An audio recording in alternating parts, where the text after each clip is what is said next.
Kepala Dinas Kesehatan Lampung, Reihana, penuhi panggilan KPK, tutupi wajah dengan majalah saat menunggu pemeriksaan. Ramai jadi perbincangan karena gaya hidup mewah dan dipamerkan di media sosial. Kini, Kepala Dinas Kesehatan Lampung, Reihana Wijayanto, akhirnya diperiksa oleh Komisi Pemberantasan Korupsi. Reihana memenuhi panggilan KPK pada hari ini untuk mengklarifikasi terkait laporan harta kekayaan penyelenggara negara. Reihana terlihat di Gedung Merah Putih KPK sekitar pukul 8.20 waktu Indonesia Barat. Dia mengenakan atasan warna putih dengan bawahan berkelir hitam. Reihana yang membawa tas dan lengannya ini sempat mengatakan dirinya dalam keadaan baik-baik saja dan siap menjalani pemeriksaan. Reihana langsung menuju meja registrasi dan menunggu di kursi yang telah disediakan lobi gedung KPK. Dia terlihat menutupi wajahnya dengan majalah saat menunggu panggilan pemeriksaan. Reihana punya sederet koleksi mobil mewah di rumahnya. Reihana yang hobi pamer harta tersebut terlihat menaiki mobil Alphard hitam dalam sebuah foto.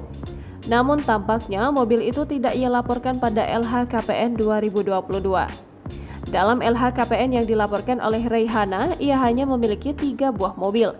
Deretan mobilnya itu yakni mulai dari Nissan Elgrand Minibus, Toyota Minibus, dan Mercedes-Benz V230.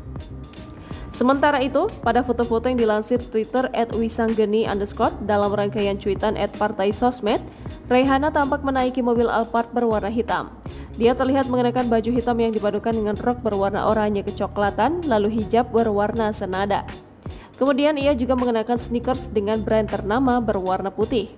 Diketahui jika harta kekayaan dalam LHKPN Reihana yang dilaporkan pada situs resmi KPK nyaris tidak berubah selama 5 tahun. Pada laporan 13 Mei 2016, Reihana melaporkan LHKPN sebesar Rp0. Pada 31 Desember tahun 2018, 2019, dan 2020, harta kekayaannya tidak berubah, yakni Rp2.608.250.000. Jumlah itu hanya naik Rp100 juta dari LHKPN tahun 2017.